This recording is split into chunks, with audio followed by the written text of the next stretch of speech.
So, I am a journalist at the South Wales Evening Post. In fact, I'm the crime reporter based just on High Street.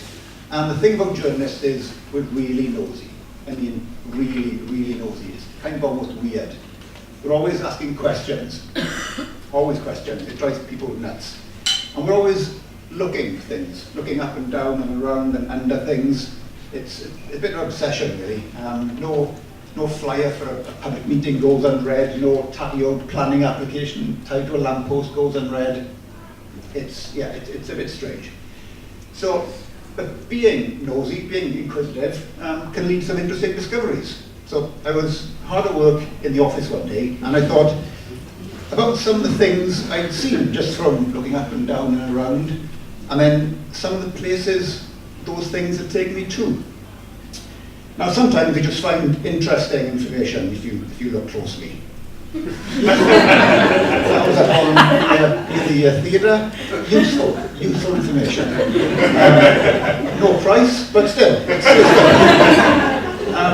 If you're down by the old Slip Bridge site, have a look for this. It's a plaque with perhaps the most lovely epitaph you could ever see. He went about doing good.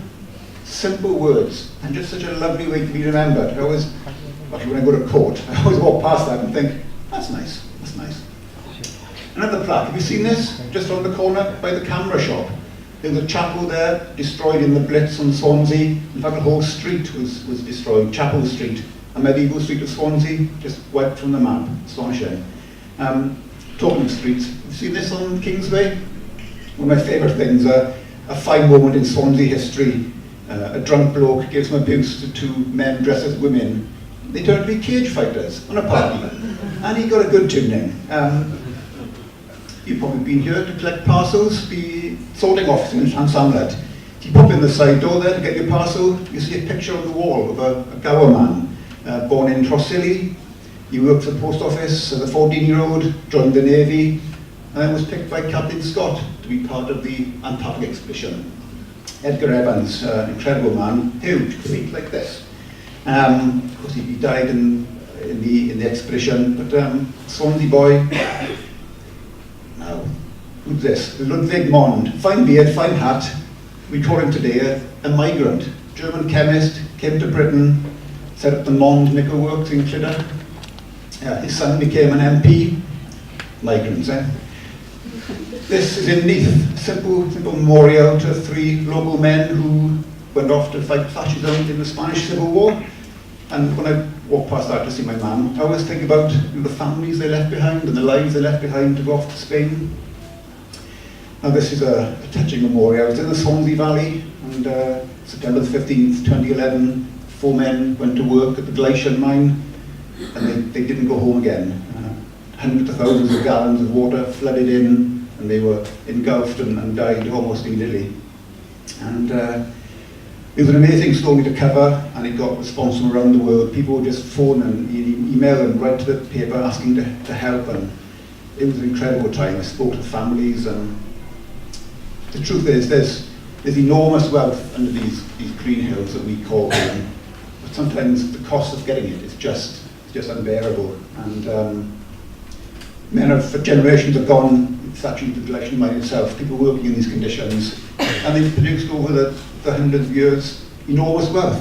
But where's it all gone? Because I look around the mining communities today, I don't see any wealth. It's gone somewhere. Swansea Central Police Station, some of you may know it, just around the corner. That's built on the site of a rather fancy house called the Laurels, which was the boyhood home of William Grove, who was a scientist and a barrister. And he invented the fuel cell, which makes electricity from combining hydrogen and oxygen in the 1840s, 100 years ahead of his time. Incredible man.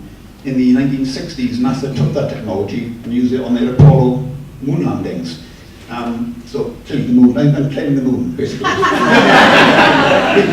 got there because of a Swansea boy. He probably walked up and down the street as a lad. So, I call them the lunar landings, definitely. That's one for us. Definitely.